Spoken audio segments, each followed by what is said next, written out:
जितना गहरा आपका सांस होता है उतना ही मानसिक आपका जो संतुलन है वो ठीक रहता है, आपको मानसिक शांति उतना ही मिलती है। जिम में जाते हो, वहाँ पर एक्सरसाइज करते हो, रनिंग करते हो, उस टाइम पर आप अवेयर तो नहीं है कि अच्छा मुझे अभी सांस लेना है, अभी सांस छोड़ना है, इसीलिए वो आपको गुड इफेक्ट नहीं देता बॉडी पे।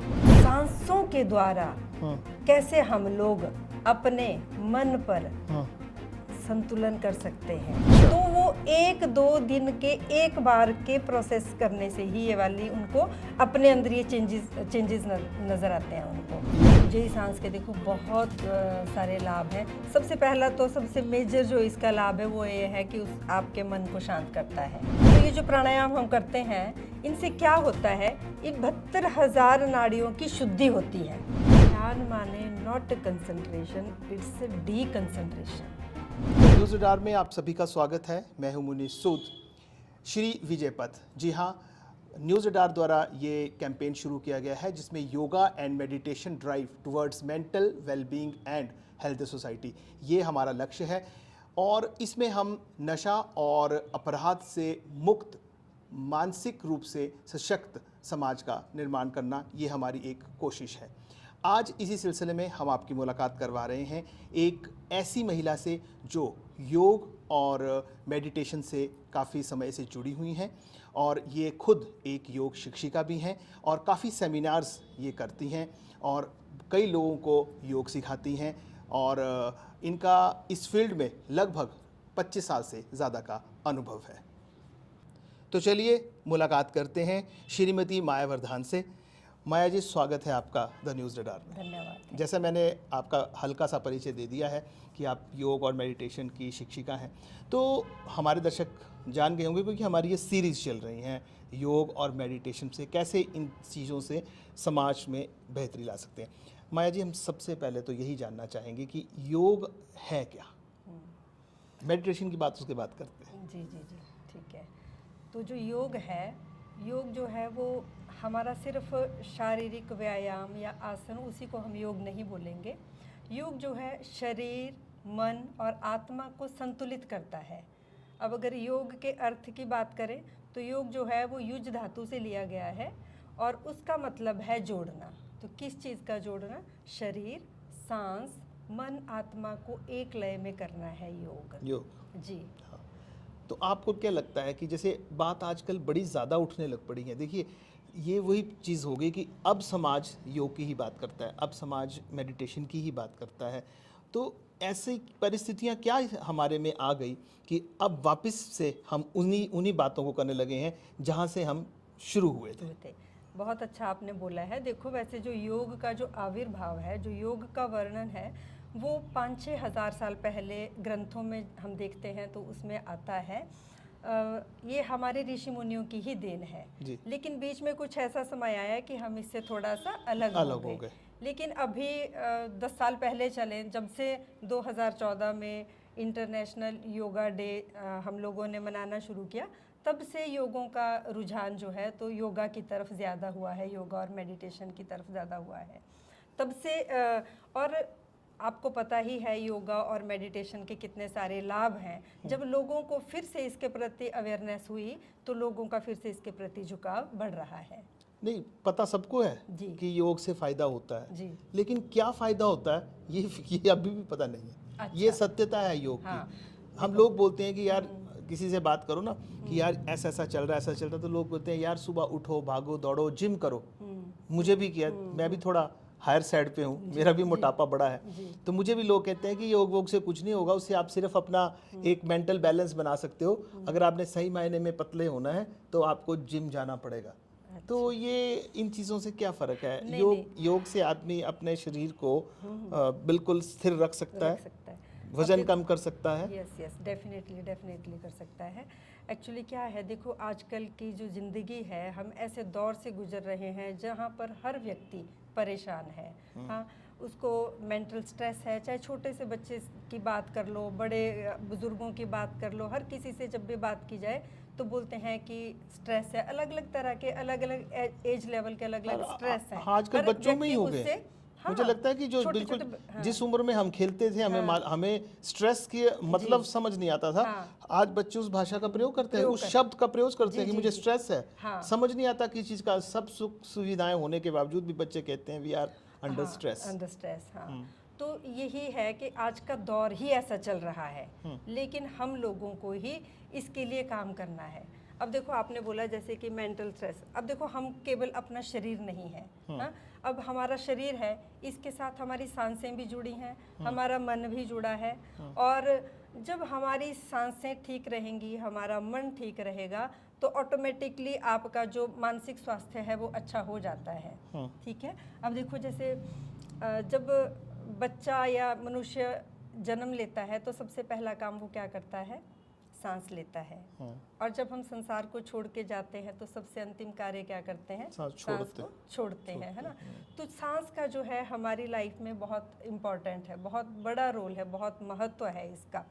और सांस जो है, जितना गहरा व्यक्ति का सांस होता है उतना ही मेंटल पीस व्यक्ति को मिलता है। जितना गहरा एक्चुअली आजकल हम सांस लेते हैं, अभी देखो आप भी बैठे हैं, मैं भी बैठी हूँ, हम लोग सांस ले रहे हैं, लेकिन वो जो सांस है ना वो बहुत उथले सांस हम लोग लेते हैं, है ना, क्योंकि गहराई से ले ही नहीं पाते सांस। अब एक छोटा सा ऐसे ट्रिक करें, जब भी मेरा कोई भी सेमिनार होता है तो हम लोगों से सबसे पहले यही पूछते हैं कि चलिए अपने पेट पे हाथ रखिए और सांस लेके बताइए। तो जब भी वो सांस लेते हैं तो हम बोलते हैं कि अच्छा आपने जब सांस लिया तो पेट बाहर गया आपका कि अंदर गया?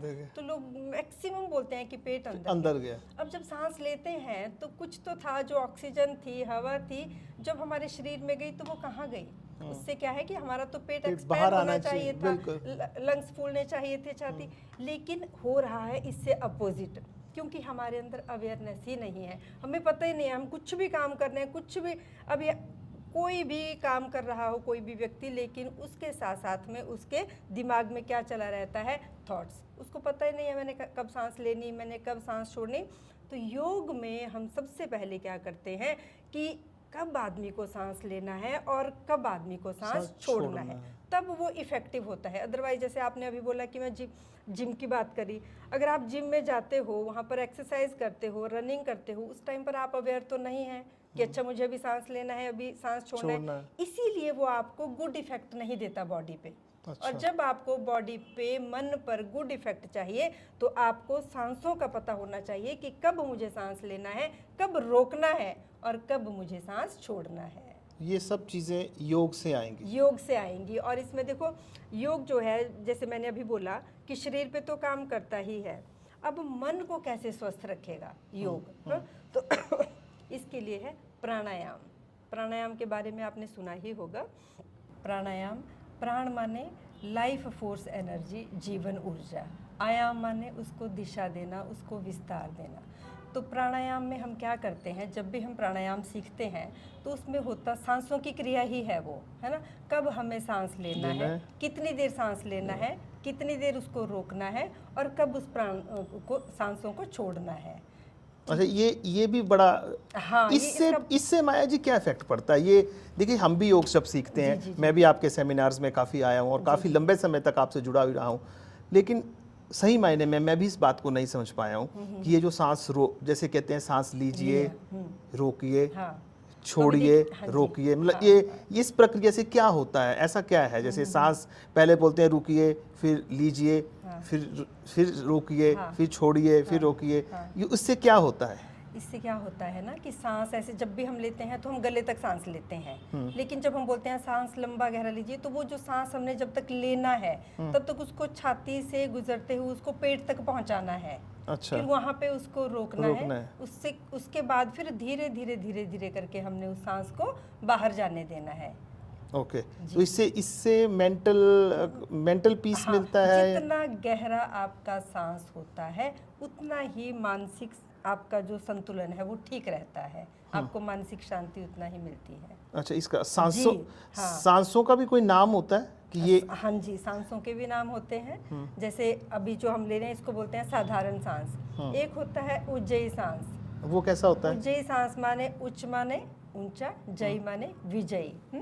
तो सांसों के द्वारा कैसे हम लोग अपने मन पर संतुलन कर सकते हैं, कैसे उसको संतुलित कर सकते हैं मन को। देखो मन कैसा है, चंचल। बहुत चंचल है ना। मन को कभी भी हम लोग ऐसे ऐसे चाहे कि कंट्रोल करेंगे तो वो नहीं होता है, लेकिन हम इन क्रियाओं को, सांसों की क्रियाओं के द्वारा मन को संतुलित कर सकते हैं।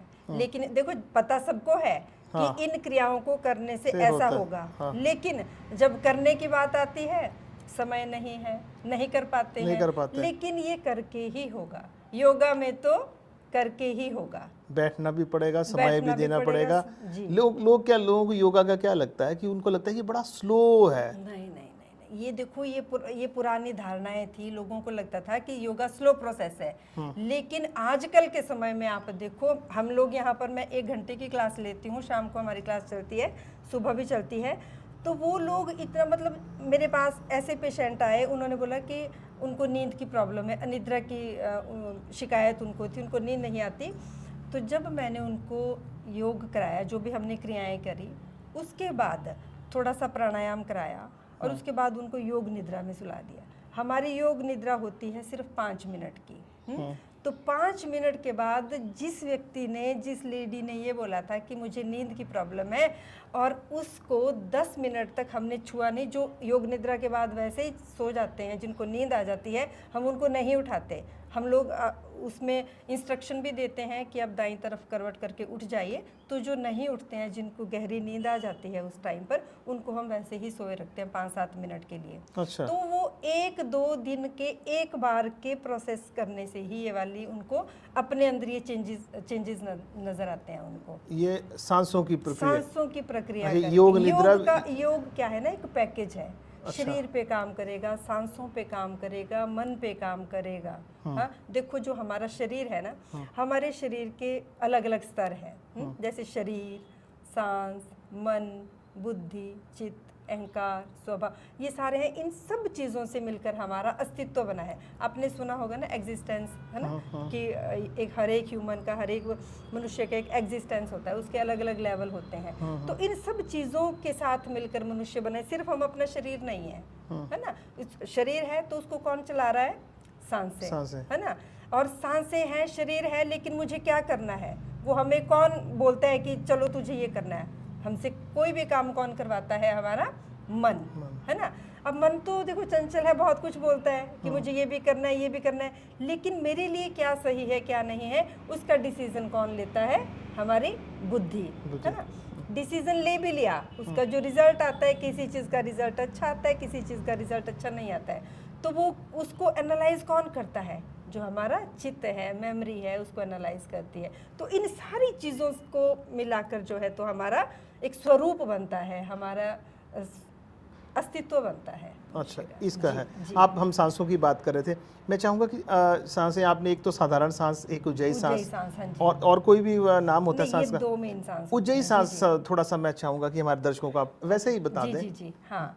उज्जयी सांस में हम लोग क्या करते हैं, गले से घिसरते हुए, जैसे जो ऐसे तो हम नाक से सांस ले रहे हैं, छोड़ रहे हैं, उसमें क्या है, गले पे हम लोग प्रेशर डालते हैं। ठीक है, जैसे होंठों को बंद करके गले पे फोकस करके सांस को लेना भी है, छोड़ना भी है। आएगी सांस नाक से ही, जाएगी भी नाक से ही, लेकिन घसीटते हुई।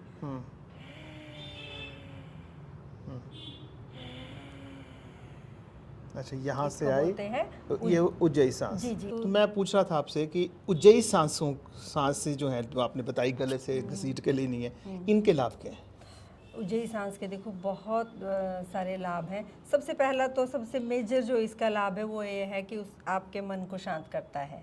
अच्छा। जिस व्यक्ति का मन शांत है ना, वो देखो अपनी लाइफ में कोई भी डिसीजन लेने की क्षमता रखता है। बिल्कुल। और उज्जयी सांस से देखो प्राण शक्ति बढ़ती है, ऊर्जा बढ़ती है। हम लोग हमेशा थका थका महसूस करते हैं। जिस दिन भी आप थोड़ी देर भी बैठकर उज्जयी सांस लेंगे ना, उसके बाद आप ना 2 मिनट के बाद ही आप अपने बॉडी पर उसका इम्पैक्ट देखना, एकदम आपका जो ऊर्जा लेवल है वो हाई हो जाता है।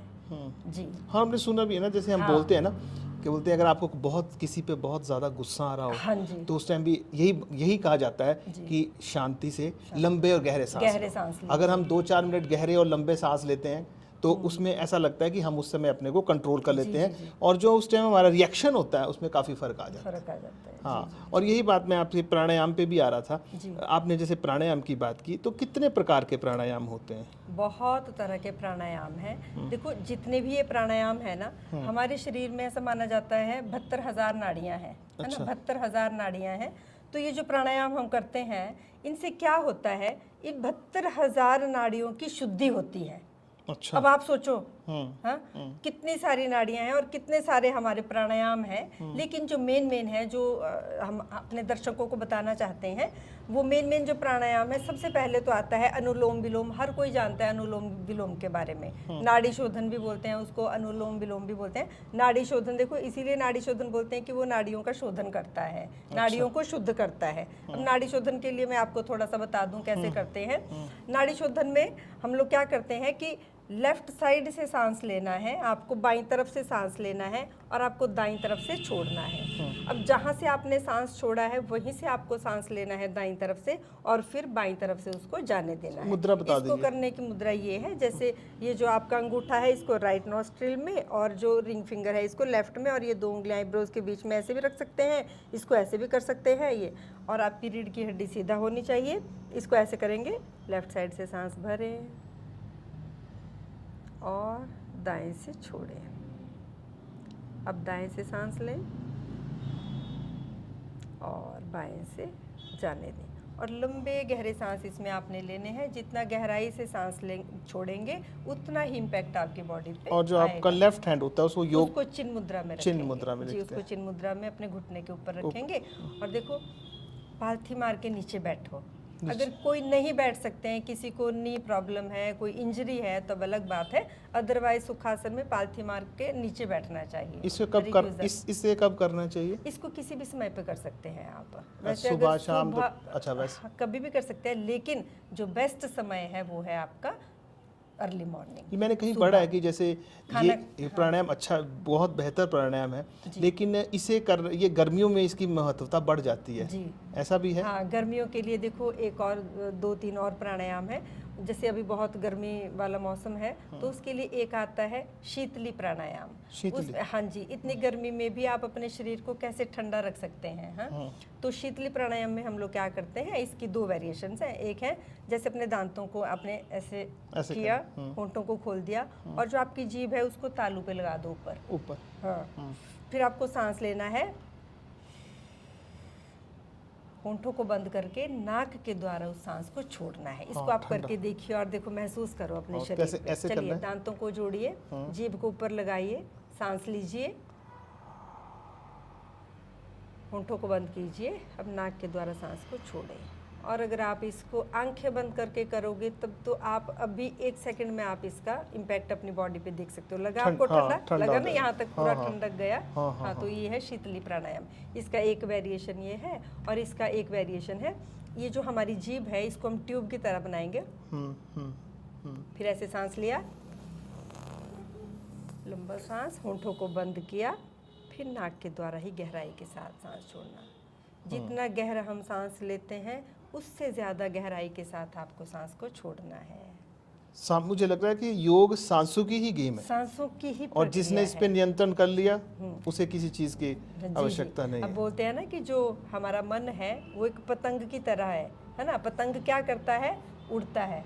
उसको कौन कंट्रोल करता है? डोर, उसकी डोर। तो जो डोर का काम है वो कौन करता है? हमारी सांसें। पतंग जो है वो इंसान है, और जो डोर है वो सांसें हैं। जिसने उनको उस पे अपनी वो बना ली ना, उनको पकड़ बना ली, उसे किसी चीज़ की उसको जीना आ गया। अब चलिए अगला, ये तो बात योग की हुई। जी। अब अगली बात करते हैं मेडिटेशन की। जी। हाँ, योग क्या है और ये मेडिटेशन क्या, दोनों में अलग अलग चीज़ क्या है? योग जैसे हम तब से बात कर रहे हैं, शरीर पे काम करता है, सांसों पे काम करता है, मन पे काम करता है ना, हर एक लेवल पे काम करता है शरीर। योग के द्वारा हम अपने शरीर को स्वस्थ रख सकते हैं, लचीला बना सकते हैं, फ्लेक्सिबिलिटी बढ़ती है, स्टिफनेस दूर होती है, आपका पाचन तंत्र ठीक होता है। बहुत सारे योग के लाभ हैं, है ना। और अब ध्यान, मेडिटेशन की आप बात कर रहे हो, ध्यान माने क्या? अच्छा, आपको मैं पूछूं, ध्यान ध्यान से आप क्या समझते हैं? सबसे पहले आपके दिमाग में क्या आता है? मेरे दिमाग तो एक चीज़ आती है, ध्यान मतलब आंखें बंद करके अपने मन को कहीं एक जगह केंद्रित करना। अच्छा, चलो ठीक है। अब आपने बोला कि मन को कहीं एक जगह पर केंद्रित करना, क्या आपका मन केंद्रित हो पाता है? ना। हाँ, नहीं। यही हम गलती करते हैं। ध्यान माने not concentration, it's D concentration. अच्छा। ध्यान माने किसी भी एक चीज पर, किसी भी एक बिंदु पर, कहीं पर भी आपको फोकस नहीं करना है। ये बिगनर्स के लिए, अब देखो किसी को पता ही नहीं ध्यान कैसे करना है, नहीं पता। और हम उनको बिठा दें जी ध्यान करो, वो बोलेंगे अच्छा, ऐसे आंखें बंद करके मैं बोलूं कि आप किसी भी चीज का ध्यान करो, अच्छा आपने एक बंदर का ध्यान नहीं करना है, तो क्या करेंगे? हमारे दिमाग में क्या चीज आएगी? बंदर ही आएगा। है ना? तो क्या है कि ऐसी कुछ भी नहीं करना कि मेरे को सिर्फ एक ही बिंदु के बारे में सोचना है। ध्यान माने डी कंसंट्रेशन, माने पूर्ण विश्राम, पूरी तरह से विश्राम करना। हाँ? जैसे कभी मम्मी से बालों में आपने तेल लगवाया है, चम्पी कराई है, उस टाइम हम कैसे बैठते हैं? ऐसे रिलैक्स होके मम्मी तेल लगा रही है और मैं विश्राम कर रहा हूँ। बस उसी तरह से ध्यान में भी आपने बैठना है। उसमें जो भी विचार आ रहे हैं उनको आने दो। प्रॉब्लम कहाँ पे हो जाती है? जब विचार आते हैं और हम उनको पकड़ के उसके साथ उधेड़बन शुरू कर देते हैं। विचारों को आने देना, जाने देना, आने देना, जाने दो, पकड़ो ही मत, है ना? और सराउंडिंग में कुछ भी हो रहा है ना?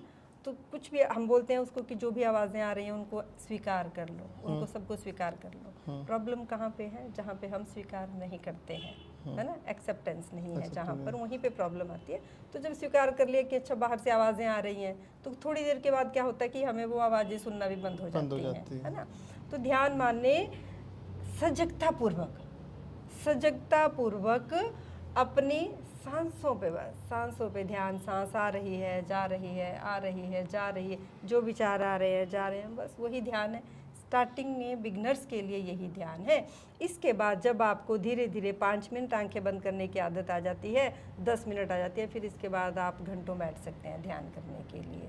ध्यान जो है वो आपके मन को पूर्ण रूप से विश्राम में ले जाता है, आपके मानसिक संतुलन को ठीक करता है, बैलेंस में करता है। माया जी, बोलना बड़ा आसान है मेडिटेशन के लिए कि मेडिटेशन ऐसे की जाती है, जैसे को मैं आप कह रहे हैं कि मेडिटेशन का मतलब है डी कंसंट्रेशन, लेकिन अगर जब ध्यान लगाने की बात आए तो नहीं लगाया जाता।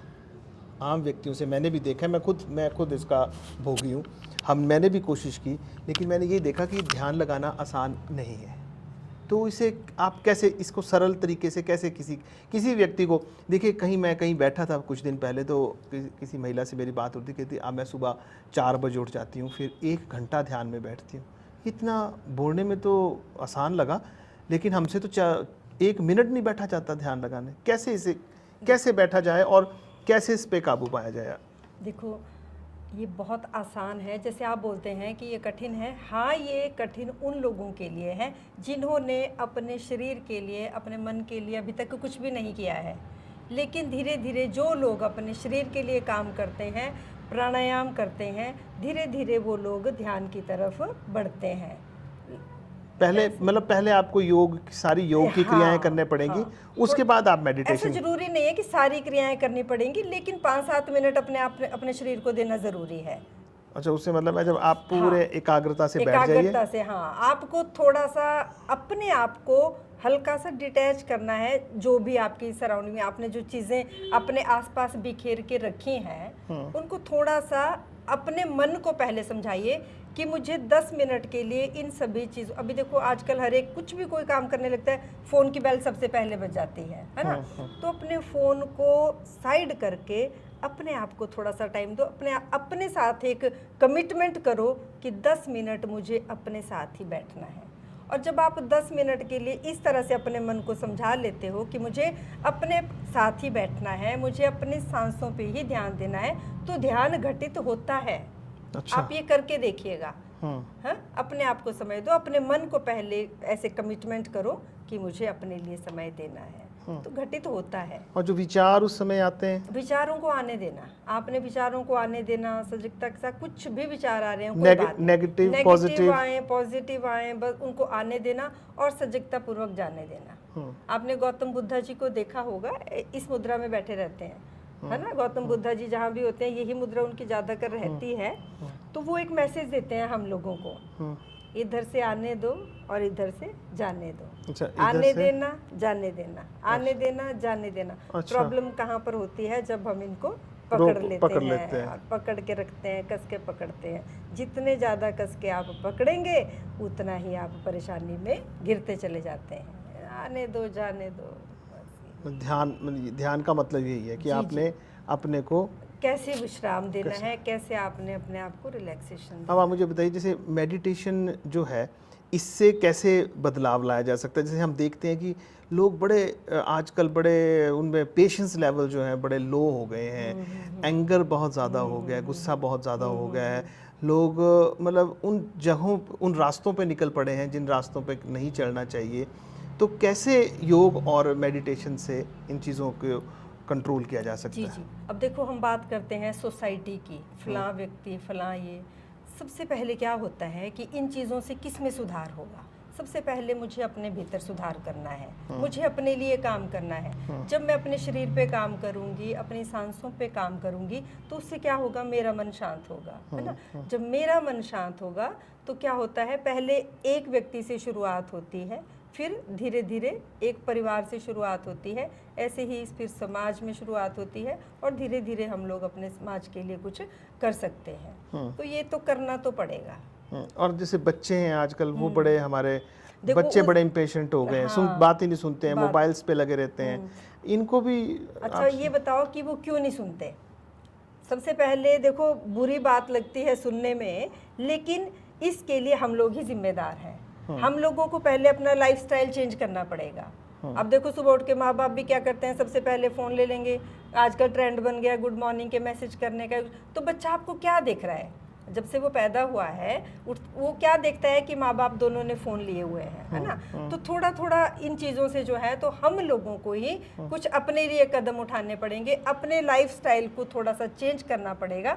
जो चीज़ें हम चाहते हैं, जो आदतें हम चाहते हैं हमारे बच्चे ना सीखें, उन्हें पहले हमें खुद अपने में सुधार करना पड़ेगा, है ना। और हर एक चीज़ का एक समय निश्चित कर लो, ठीक है ना। हर एक चीज़ का एक समय निश्चित कर लो।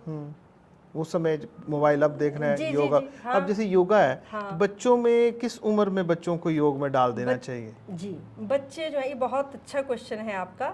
बच्चों को 3 साल की उम्र से, अच्छा, हाँ 3 साल की उम्र से आप बच्चों को योग अभ्यास करवा सकते हैं। अब देखो ना, ऐसा बोलते हैं, वैसे एक बात बोलूं मैं, एक जन्म होता है माँ की कोख से और दूसरा जन्म होता है योग से। अच्छा। अब जो बच्चा जब गर्भ में ही होता है तो वो 9 महीने, एक होता है गर्भासन, हाँ, तो बच्चा 9 महीने गर्भासन में ही रहता है। तो उसने माँ के पेट से ही सीख लिया है योग। हाँ, योग बच्चा माँ के पेट से ही सीखता है। जैसे बच्चा देखो जन्म लेता है, वो हार्डली 4-6 महीने का होता है, वो कितने सारे हमारे आसनास करता है, हाँ, कितने सारे वो आसनास करता है। अभी बच्चा ऐसे लेके अपनी टांग, अपना पैर का अंगूठा मुंह में डालता है, कोई बड़ा व्यक्ति करके देखे, है ना, तो वो करते हैं। वो हलासन बच्चा करता है, दोनों टांगे ऐसे उठा के पीछे करता है ना। तो ये बच्चे 3 साल की उम्र से आप बच्चों को योग की क्रियाएं करवा सकते हैं। और मुझे लगता है कि अगर आप आगे के लिए एक अच्छी, आप चाहते हैं कि आपके बच्चों का एक अच्छा लाइफस्टाइल हो, उनकी उम्र लंबी हो, उनको चश्मा ना चढ़े, हाँ, तो क्या है कि इसके लिए हमें ही बच्चों को ऐसा एनवायरनमेंट प्रदान करना पड़ेगा जिससे कि वो हाँ, स्वस्थ रह सके अपने जीवन में। जी, आप माया जी, आप देख रहे हैं कि आजकल बच्चे ड्रग्स के साथ कैसे पकड़े जा रहे हैं। चिट्टा एक नई समस्या समाज में खड़ी हो गई है। उन बच्चों को जो इस रास्ते में निकल पड़े हैं, जैसे ड्रग्स के रास्ते पे, स्मोकिंग है, ठीक है, चिट्टा है, उन बच्चों के लिए भी कुछ आप कर सकते हैं? हाँ, इनके लिए देखो हमारा बना हुआ है एक प्रोग्राम है, ऐसे बच्चों के लिए भी बना हुआ है, नशा मुक्त भारत। उसमें काम कर रहे हैं बहुत सारे योग शिक्षक, उसके लिए काम कर रहे हैं। ये हमारे समाज की विडंबना ही है कि हमारी सोसाइटी, हमारा समाज जो है इस दिशा में बढ़ रहा है। लेकिन अब देखो जो बच्चे इस गर्द में फंस चुके हैं, सबसे पहली बात तो ये आती है कि हमें ये स्वीकार करना पड़ता है कि हमारी सोसाइटी में ये वाली प्रॉब्लम आ गई है। पहले तो हम स्वीकार नहीं करते। अब देखो जिसके भी घर पे अगर अब जो भी बच्चे इसमें फंसे हुए हैं वो किसी ना किसी के बच्चे तो हैं ही हैं, है ना। बिल्कुल। पेरेंट्स को पहले ये एक्सेप्ट करना होगा कि मेरा बच्चा इसमें फंस चुका है। अब जब तक हम एक्सेप्ट नहीं करते हैं, हम क्या करते हैं, पता चलता है तो आग बबूला हो जाते हैं, बच्चों पे चिल्लाने लगते हैं। उससे क्या होता है, बच्चा तो अपने होश में है नहीं, वो उसको और ज़्यादा एंगर आएगा। वो इधर से माँ बाप गुस्से में, उधर से बच्चा गुस्से में, और उससे क्या होता है, क्लेश बढ़ता चला जाता है। सबसे पहले आप स्वीकार करो हमारा बच्चा इस परिस्थिति में आ गया है, अब मुझे इसको सुधारने के लिए क्या करना चाहिए। अब मैं इसको सुधारने के लिए, अब जैसे स्वीकार कर लिया तो उसके लिए एक तो स्वीकार करके बैठ जाना है कि बच्चा तो बिगड़ गया, अब उसके लिए मैं क्या करूं। हाँ, उसको मैं किसी ऐसे सेंटर में ले जाऊं जहां योग है, प्राणायाम है, ध्यान है, या फिर आजकल नशा मुक्ति के केंद्र हैं, वहाँ पर भी ये वाली क्रियाएं बच्चों को करवाई जाती हैं, है ना। तो ये थोड़ा हम लोगों को ही करना पड़ेगा उसके लिए। हाँ माया जी, जैसे हम देखते हैं आज के जो दौर है उसमें बहुत जो यंग लोग हैं, चाहे महिलाएं हैं चाहे पुरुष हैं, वो आज हार्ट अटैक जैसी बीमारी का शिकार हो रहे हैं। हम बड़े देखते हैं, हमारे आसपास के भी लड़के हैं, कुछ 10 साल छोटे, कुछ 10 साल बड़े, या बराबर की उम्र के लोग जो हैं वो सुनते हैं, बस सुबह खबर आती है जी हार्ट अटैक हो, क्या हुआ, हार्ट अटैक हो। एक हार्ट अटैक, एक बीपी, एक शुगर और कैंसर, ये 4 बीमारियां ऐसी हैं जिन्हें हम सबसे ज़्यादा आज समाज में सुन रहे हैं। तो हम चाहते हैं कि दर्शकों को आप बताएं कि इन पे योग के द्वारा कैसे काबू कर जाता है, हमारी दिनचर्या क्या रहनी चाहिए, इन सब के पीछे कारण क्या है। देखिए, योग हम ज़रूरी नहीं है कि 100% इनका वो योग से ही उनका हो जाए, उनको मेडिसिन भी लेनी पड़ती हैं, लेकिन योगी खुद कहते हैं, योग में खुद लिखा है, जितने भी हम योगा क्लासेस भी जाते हैं वो यही बात कहते हैं कि सब पे योग के द्वारा नियंत्रण पाया जा सकता है। जी, और मैं भी यही बोलती हूँ कि योग के द्वारा हर एक बीमारी पर नियंत्रण पाया जा सकता है। देखो, जो अभी हम बोलते हैं कि बीपी है, शुगर है ना, ब्लड प्रेशर हर एक व्यक्ति में होता है, शुगर हर एक व्यक्ति में होता है। प्रॉब्लम कहाँ पे आती है, जब वो ऊपर या नीचे होता है, बैलेंसेस बिगड़ते हैं। हाँ, जब उसका बैलेंस बिगड़ता है ना। तो बैलेंस कैसे बिगड़ रहा है, वही जो हमने आज बात की, भाग दौड़ भरी जिंदगी है, हर एक व्यक्ति स्ट्रेस में है, हर एक व्यक्ति चिंता में है ना। तो मैंने क्या बोला कि इन सब चीज़ों को कैसे ठीक कर सकते हैं। अभी जैसे हमने प्राणायाम की बात करी थी, प्राणायाम नाड़ी शोधन बोला, जैसे अब क्या करता है, जो शरीर की 72,000 नाड़ियां हैं उनका शोधन करता है। जब व्यक्ति करेगा ही नहीं इन क्रियाओं को तो उससे क्या होगा, फिर वही इम्बैलेंस चीज़ें हो जाती हैं, है ना। किसी का रक्तचाप हाई हो गया, किसी का रक्तचाप लो हो गया। तो जब हम ये चीज़ें करते हैं तो हमारे, देखो, हमारी जो बॉडी है उसमें बहुत सारे चक्रास हैं। तो हम बात करते हैं मेनली 7 चक्रा की। हाँ, मूलाधार चक्र, स्वाधिष्ठान, मणिपुर, अनाहता, विशुद्धि, आज्ञा और सहस्त्रार चक्र। तो ये जितनी भी हम लोग क्रियाएं करते हैं ना, इन क्रियाओं को करने से होता क्या है, हम बोलेंगे अच्छा बैठे हैं जी क्लास में, सांस ले रहे हैं, छोड़ रहे हैं, ये प्राणायाम कर रहे हैं, इसका क्या इम्पैक्ट हो रहा है। इसका इम्पैक्ट यहाँ पे होता है आपके चक्रास पे। जो क्रियाएं हम करते हैं वो आपके शरीर के अलग अलग भाग के चक्रास को एक्टिवेट करता है। हाँ, अच्छा। ऐसे वो सुप्तावस्था में रहते हैं जब हम इन क्रियाओं को करते हैं, तो उससे क्या होता है, हमारे चक्रास एक्टिवेट होते हैं। और जब हमारी, मतलब वो ऊर्जावान हो जाते हैं, है ना। जब वो ऊर्जावान हो जाएंगे, हमारे शरीर की ऊर्जा एक सकारात्मक ऊर्जा होगी हमारे शरीर की, तो ऑब्वियसली फिर हम स्वस्थ होंगे, है ना। तो ये जो अब बोलना नहीं चाहिए, मैं अपनी बात करूं, ऐसे तो मैंने बहुत सारे योगी लोगों को देखा है, सुना है, और उनका योग में आने का यही एक फोकस था कि हमें फलान डिजीज़ हो गया, मुझे ये हो गया। मैंने टीवी पे भी काफ़ी सारे पॉडकास्ट देखे हैं, तो वो यही बोलते हैं कि मुझे ये प्रॉब्लम थी तो मैं योग में आया, मुझे ये प्रॉब्लम थी तो मैं योग में आया। मैं वैसे ही, मुझे योग अच्छा लगा था जब मैंने आज से 20-25 साल पहले शुरू किया था। तो मुझे उसका वही जो लंबी गहरी सांसें ली थी, स्टार्टिंग में हमें भी पता नहीं था योग क्या था, क्योंकि हमने भी नहीं सीखा था, बाद में अवेयरनेस आई तब सीखा। तो वो जो सिर्फ सांसें लेना था, वही एक, मतलब इतनी गहराई से वो मेरे अंदर आ गया, मेरा झुकाव धीरे धीरे धीरे धीरे योगा की तरफ हो गया, है ना। तो अच्छा, कुछ लोग ऐसा पूछते हैं कि हमारा तो सब कुछ ठीक है, हमें योग की क्या ज़रूरत है, मेरा सब कुछ ठीक है। समय हमेशा एक जैसा नहीं रहता है ना। जो हमारा जीवन है वो भी ईसीजी की जो लाइंस आती है ना, ईसीजी की लाइन की तरह अप डाउन हमारा जीवन ऐसे रहता है ना। तो क्या होता है, कोई पता नहीं लगता जीवन में, कभी भी हम कोई भी परिस्थिति आ सकती है जब हम खुद उस परिस्थिति में ऐसे फंस जाते हैं कि इससे निकलना मुश्किल हो जाता है उस परिस्थिति से। लेकिन अगर आप इन क्रियाओं को काफ़ी समय से कर रहे हो, अब मैं अपने पर्सनल एग्जांपल देती हूँ, मेरे जीवन में भी ऐसी परिस्थिति आई कि मतलब उससे बाहर निकलना, अगर मैं इन क्रियाओं को ना करती या इस लाइन में ना होती तो मुझे लगता है कि मैं अभी आपके सामने बैठकर ये वाली इंटरव्यू दे रही होती। तो क्योंकि मैं इतने टाइम से इन क्रियाओं को कर रही थी, ऐसे मुझे नहीं पता था कि मैं मेंटली इतनी स्ट्रॉन्ग नहीं हूँ, है ना। जब आपके जीवन में वर्स्ट परिस्थितियाँ या प्रतिकूल परिस्थितियाँ आती हैं, उस समय आप समझ पाते हो कि नहीं, मैं इससे कैसे उभरी, है ना। कैसे उभरते हैं हम लोग, अगर हमें कुछ बैक ऑफ द कुछ एक कोई स्पोर्ट है, वो क्या स्पोर्ट थी, जो मेरा समय था, जो हमने इन क्रियाओं को दिया, है ना, जो हम प्रैक्टिस कर रहे हैं। तो आसान है ये चीज़ों से निकलना। हाँ, अगर आप मुझे ये लगा, जैसे हम ये आप कहना चाह रही हैं कि अगर हम योग को जीवन का हिस्सा मान लें, हिस्सा बना लें, तो ये जितनी प्रॉब्लम्स हैं जो मैं बाद में आनी होती हैं, इन पे कहीं ना कहीं काफ़ी हद तक नियंत्रण पाया जा सकता है। फिर उस टाइम हम फंसते नहीं है ना कि अब मैं क्या करूं। बहुत सारे लोग हैं, आपने देखा होगा, बोला भी नशे की तरफ लोग जा रहे हैं। क्यों जा रहे हैं? वो अपने मन को संभाल ही नहीं पाते, उनको पता ही नहीं मन को कैसे संभालें, है ना। तो और भी बाकी समाज में देखो कितनी कुरीतियां आजकल फैली हुई हैं। लोग नशे का सहारा लेते हैं, कोई शराब का सेवन करते हैं, है ना, कोई अब किसी को मोबाइल की लत लगी है, कोई गेम्स की लत लगी है ना। तो इन सारी कुरीतियां ही, मैं इसको बोलूँगी, ये सारी कुरीतियां ही हैं।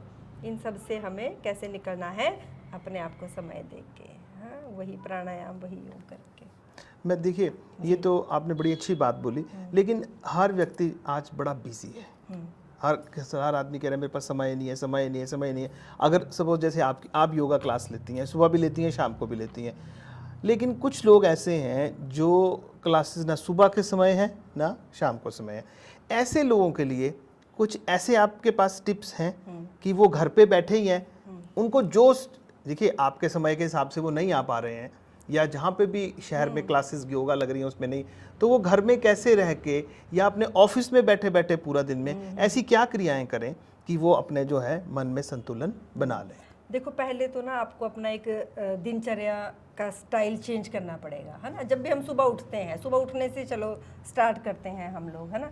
जब भी सुबह उठते हैं हमेशा मुस्कुराते हुए उठें, हाँ? सबसे पहले उठ के मुस्कुराएं और ग्रेटिट्यूड करें, भगवान, थैंकफुल रहें भगवान के लिए कि हम आज का सूरज देख पाए, हाँ। और ग्रेटिट्यूड करना और मुस्कुराहट रखना। उसके बाद आपको थोड़ा सा, जैसे आप बिस्तर से उतरे हैं, थोड़ा ना स्ट्रेचिंग जरूर करिए उस टाइम पर, हल्की सी, थोड़ा, जैसे ही मैं अभी उठने वाली क्रियाएं आपको बता रही हूँ स्टार्टिंग से, तो आपको क्या करना है, उठ के हल्का सा, जैसे अंगड़ाई लेते हैं ना, वैसे एक अच्छी सी अंगड़ाई लें आप, खूब, जिससे आपको लगे कि मेरी बॉडी जो है एक्सपेंड हो रही है, खुल रही है, हाँ। वैसे एक अच्छी सी अंगड़ाई लें। उसके बाद जब भी सुबह उठ के आपको ल्यूक वार्म पानी पीना ही चाहिए, हाँ।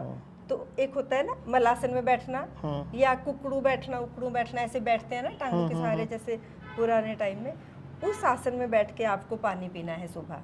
अच्छा। हाँ जी, ल्यूक वार्म पानी पीना है, बहुत ज़्यादा गर्म पानी भी नहीं पीना चाहिए सुबह, और 2 गिलास पानी पीजिए। उसके बाद वॉशरूम जाइए, फ्रेश हो जाइए। उसके बाद जैसे ही सूर्य उदय होते हैं, आप उसकी रोशनी में, सूर्य देवता की रोशनी में रहिए कुछ देर के लिए, हाँ। 4-5 मिनट सूर्य की किरणें आने दीजिए अपने शरीर के ऊपर, ठीक है। और उसके बाद अगर हो सके जल भी चढ़ा सकते हैं, जैसे हमारे तो है ही है उसमें। और उसके बाद फिर आपको थोड़ा सा समय अपने प्राणायाम के लिए देना है, हाँ? ये सारी जो चीज़ें मैं बता रही हूँ 1-1, 2-2 मिनट की हैं ये। उसके बाद प्राणायाम जो कपाल भाती है, कपाल माने क्या, ब्रेन, भांति माने चमकना। हम अपने ब्रेन को कैसे चमका सकते हैं, कैसे उसको शार्प कर सकते हैं? कपाल भाती, है ना, सबने सीखा ही है, एक्सहेलेशन पे फोकस करना। कपाल भाती कर लिया, अनुलोम विलोम कर लिया। मैं बोलती हूँ कि सिर्फ आप 3 या 4 प्राणायाम भी रोज करते हैं, सिर्फ 5 कपाल मिनट भाती, कपाल भाती, अनुलोम अनुलोम विलोम और नाड़ी नाड़ी शोधन, शोधन, है ना, ये वाली जब आप क्रियाएं करते हैं तो ये इनफ है स्टार्टिंग के लिए। शुरू में इससे ही काफी इसी फर्क से, पड़ा। हाँ जी, इसी से आपको काफी फर्क। और हर एक बीमारी को इन प्राणायाम के द्वारा, अब देखो ना, हम लोगों ने देखा है, मैंने देखा कि पार्क में बैठे हैं लोग, योगा कर रहे हैं, प्राणायाम कर रहे हैं, लेकिन उसको आप प्राणायाम नहीं बोल सकते। क्यों? क्योंकि अभी वो प्राणायाम कर रहे हैं, सामने से कोई आया, है ना, है ना। तो जब भी आप प्राणायाम कर रहे हैं, योग कर रहे हैं, माने आपका ध्यान आपकी सांसों पे, अपने शरीर के ऊपर, अपने मन के ऊपर रखना, ठीक है, तब वो ज़्यादा इफेक्टिव होता है। शुरुआत में भी हमने बोला था, योग माने क्या? शरीर, सांस और मन को जोड़ना, उनको संतुलित करना, है ना, तब योग घटित होता है। ऐसे तो सालों से बैठे हैं, पार्क में कर रहे हैं, वही पेट बढ़ नहीं फर्क पड़ रहा है ना। तो उसको एक इफेक्टिवली, एक अवेयरनेस के साथ उसको कैसे करना है, वो ज़्यादा महत्व रखता है कि आप सही तरीके से कर रहे हो या नहीं। और मुझे लगता है कि ऐसे टीवी पे देख के इसको उतने अच्छे से सीखा नहीं जा सकता। तो अगर एक बार आप कहीं भी, आपके कहीं भी क्लास होती है, तो एक बार आप उसको सीखना जरूरी है किसी भी प्रशिक्षित योगा शिक्षक से। मतलब आपका बोलने का मतलब ये है कि योग को शुरुआत जिसने करनी है, एक बार वो योग को सीख ले जी, किसी प्रशिक्षित योगा टीचर से, उसके बाद योग को अपने जीवन में ला सकता है। जी जी जी। देखिए माया जी, मैंने ऐसे लोग भी देखे हैं जो योग भी कर रहे हैं लेकिन फिर भी शरीर पे कोई फर्क नहीं पड़ रहा है। वही बात आ गई ना जो मैंने अभी बोला। इसका मतलब कहीं ना कहीं शिक्षा में कमी या ध्यान कहीं और है। मतलब आपका बोलने का मतलब ये है कि योग को शुरुआत जिसने करनी है, एक बार वो योग को सीख ले जी, किसी प्रशिक्षित योगा टीचर से, उसके बाद योग को अपने जीवन में ला सकता है। जी जी जी। देखिए माया जी, मैंने ऐसे लोग भी देखे हैं जो योग भी कर रहे हैं लेकिन फिर भी शरीर पे कोई फर्क नहीं पड़ रहा है। वही बात आ गई ना जो मैंने अभी बोला। इसका मतलब कहीं ना कहीं शिक्षा में कमी या ध्यान कहीं और है, योग वहाँ हो रहा है, लेकिन खान पान और योग जी, उसका भी, ये चीजें भी तो जुड़ी है ना। हाँ, आप योगा करके जा रहे हैं, फिर वही अपनी जो खाना पीना आपका वही है, खाने पीने में कोई कमी नहीं है, योग चालू है, तो शरीर जो है वो और फूल रहा है। हाँ, भोजन के लिए क्या है कि आपको सात्विक आहार ही लेना चाहिए, सात्विक भोजन। हाँ। तो भोजन भी आपको पता ही है, 2-3 तरह का है, तामसिक है, राजसिक है, सात्विक है। तो हम लोग जो प्रेफर करते हैं तो वो सात्विक भोजन को ही प्रेफर करते हैं। फास्ट फूड तो वैसे भी, खैर मेरे को अब नाम नहीं लेना चाहिए था, रुको, है ना, फास्ट फूड वगैरह का नाम क्यों लेना? नहीं, आप वो रूटीन में बोल देना था आपने, योग वहाँ हो रहा है, लेकिन खान पान और योग जी, उसका भी, ये चीजें भी तो जुड़ी है ना। हाँ, आप योगा करके जा रहे हैं, फिर वही अपनी जो खाना पीना आपका वही है, खाने पीने में कोई कमी नहीं है, योग चालू है, तो शरीर जो है वो और फूल रहा है। हाँ, भोजन के लिए क्या है कि आपको सात्विक आहार ही लेना चाहिए, सात्विक भोजन। हाँ। तो भोजन भी आपको पता ही है, 2-3 तरह का है, तामसिक है, राजसिक है, सात्विक है। तो हम लोग जो प्रेफर करते हैं तो वो सात्विक भोजन को ही प्रेफर करते हैं। भोजन का जो है हमारे बॉडी पे, हमारे मन पर बहुत इम्पैक्ट रहता है। जैसे तामसिक भोजन है, बोलते हैं तामसिक भोजन में अच्छा क्या है, जैसे नॉनवेज आता है, बहुत मसाले वाली सब्जियां, या फिर बासी, आज का ट्रेंड है फ्रिज में लगा दिया, या पैकेट वाला फूड है उसको घर पे गर्म करके फिर खा लेते हैं, है ना। तो ये सारी चीज़ें जो हैं तामसिक भोजन में आती हैं। और जब तामसिक खाना आप खाते हो ना, तो उससे आपके शरीर में तमस बढ़ती है। तमस बढ़ती है माने बेचैनी शरीर में रहती है आपके, है ना। राजसिक भोजन में भी बहुत डीप फ्राई वाला आप खाना खाते हो, उससे भी आपकी बॉडी में इम्बैलेंस होता है एनर्जी का, है ना। तो अपने शरीर की एनर्जी को बनाए रखने के लिए सात्विक आहार बहुत ज़रूरी है। और बोलते हैं ना कि जैसा अन्न वैसा मन, तो ये वाली जो कहावत है वो इस पे ठीक बैठती है। तो आपके बोलने का मतलब है कि अगर आपने स्वस्थ रहना है तो सात्विक भोजन को हमें अपनाना पड़ेगा, अपनाना चाहिए। और आजकल देख रहे हैं आपकी बाहर खाने का चलन बहुत ज़्यादा बढ़ गया है, वो भी बीमारियों का कारण है। हाँ, देखो अब ये है कि हम में से हर किसी को ऐसे बाहर तो खाना ही पड़ता है। शादियों में जाना आप रोक नहीं सकते, पार्टीज में जाना आप रोक नहीं सकते। मैं ऐसा नहीं बोलती कि आप मत खाओ, आप खाइए, लेकिन कभी कभार, है ना, ऐसे उसको रूटीन नहीं बनाना है। हाँ, जब हावी भी आप- नहीं होने देना अपनी दिनचर्या पर। हम वैसे खाने में कोई हर्ज नहीं है, खा सकते हैं, जिसको डाइजेस्ट होता है वो खा सकते हैं, है ना। तो लेकिन उसको अपनी आदत नहीं बनाना है जी। और चलिए जी, अब मुझे लगता है हम समाप्ति की ओर आ रहे हैं। चलते चलते अब ये बता दीजिए कि योगा और मेडिटेशन दोनों, उनको दिन में व्यक्ति ने कितना और कब कितना समय देना है, और कैसे वो इनसे अपनी ज़िंदगी को और बेहतर बना सकता है? जी जी, वैसे तो योग और मेडिटेशन के लिए जो उचित समय है वो तो सुबह का ही है ना। सुबह, और हमेशा जब भी योग करते हैं, प्राणायाम करते हैं, उसको खाली पेट करना चाहिए। हाँ, खाली पेट करें और ऐसे अच्छे से एनवायरनमेंट में करें जहाँ पे ऐसे डस्ट ना हो, या आपके कोई पेट्स वगैरह भी ना हो, है ना, साफ क्योंकि सफाई वो हो। सारी सांसों की क्रियाएं हैं। तो आपको जितना अच्छा आपका आसन होगा, जितनी शुद्धता से आप उसको करते हो, उतना ही आपके ऊपर उसका गुड इम्पैक्ट आता है। ठीक है, सुबह का समय है, खाली पेट करना चाहिए आपको, एनवायरनमेंट बहुत अच्छा चाहिए। एनवायरनमेंट भी अच्छा चाहिए तो अच्छा है। और इसके साथ ही अगर बाई चांस आपको सुबह समय नहीं मिले तो आप शाम को भी कर सकते हैं, लेकिन खाली पेट रहना चाहिए। 3-4 घंटे का आपका, अगर आपने हैवी मील लिया है तो आपको 3-4 घंटे का ब्रेक लेना है। अगर आपने ऐसे लाइट सा कुछ लिया है, कोई स्नैक्स लिया है, कुछ है, तो आप 1-1.5 घंटे के बाद भी योग कर सकते हैं। ठीक है माया जी, आपने हमें समय दिया, आपके लिए बहुत बहुत धन्यवाद। Thank you ji.